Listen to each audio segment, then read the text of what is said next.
आज इस वीडियो में हम घात के सवाल करेंगे। पहला सवाल हमें क्या दिया है, 2 की पावर 2/3 मल्टीप्लाई 2 की पावर 1/7। देखो इसका बेस 2 है, इसका बेस भी 2 है।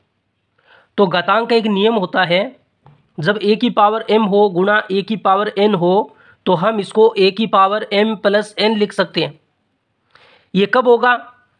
जब इसका बेस a है, इसका बेस भी a है, दोनों का बेस समान हो और बीच में मल्टीप्लाई का साइन हो, तब उनकी पावर को जोड़ देते हैं। देखो इसका बेस भी 2 है, इसका बेस भी 2 है, बीच में मल्टीप्लाई का साइन है, तो हम क्या करेंगे, इसको बेस को लिखकर इनकी पावर को जोड़ देंगे। 2/3 प्लस 1/7, तो ये कितना बनेगा?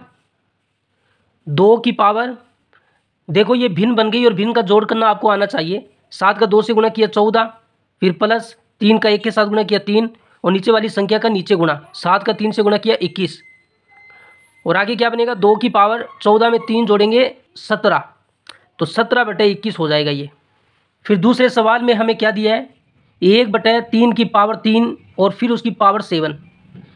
इस पावर 7 को हम दोनों पर अलग अलग लगा सकते हैं। 1 के ऊपर पावर 7 लगा सकते हैं और 3 की पावर 3 पर भी हम पावर 7 लगा सकते हैं, अलग अलग लगा सकते हैं। 1 की पावर 7 का मतलब क्या होता है? 1 ही होता है, और ये क्या होगा? पावर का गुणा होगा। 7 का 3 से गुणा करेंगे 21, तो 3 की पावर 21। अब देखो अगर हम संख्या को पलट दें, ये 1 ऊपर है, इसको नीचे ले आएँ, और ये 3 नीचे है, इसको ऊपर ले जाएं, तो जो ये पावर प्लस की है ना, ये माइनस की हो जाएगी। संख्या पलट देने से पावर नेगेटिव हो जाएगी, पॉजिटिव से नेगेटिव और नेगेटिव से पॉजिटिव। तो किसी भी संख्या में 1 का भाग देंगे तो वही संख्या आएगी, तो 3 की पावर -21। फिर हमें दूसरा सवाल दिया है, 3/5 की पावर x मल्टीप्लाई 5/3 की पावर 2x बराबर 125/27। इसमें हमें x का मान निकालना है। देखो इसका बेस क्या है? 3/5 और इसका बेस है 5/3। या तो इसको 5/3 बना लो या इसको 3/5 बना लो। तो हम क्या करेंगे, इसको 5/3 बनाएंगे। 5/3 बनाएंगे तो संख्या को पलटना होगा। ये 5 नीचे है तो ऊपर जाएगा, और 3 ऊपर है तो नीचे आ जाएगा, तो पावर क्या हो जाएगी? पॉजिटिव से नेगेटिव हो जाएगी। मल्टीप्लाई 5/3 फिर उसकी पावर 2x बराबर 125 को हम क्या लिख सकते हैं?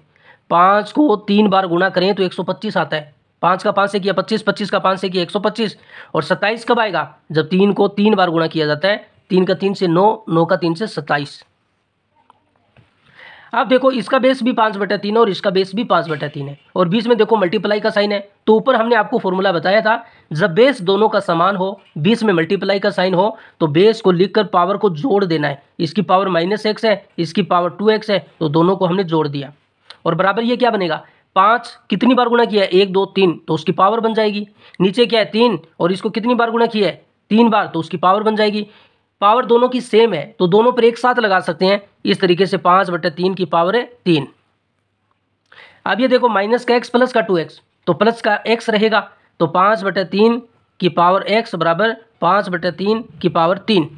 अब देखो इसका बेस भी 5/3 है, इसका बेस भी 5/3 है, बेस दोनों का समान है और बीच में बराबर का साइन है। जब बेस दोनों तरफ समान हो और बीच में बराबर का साइन हो तो उनकी पावर भी बराबर होती है। इसकी पावर x है और इसकी पावर क्या है? 3 है, तो ये दोनों क्या हो जाएगी? बराबर हो जाएगी, तो x का मान 3 आएगा।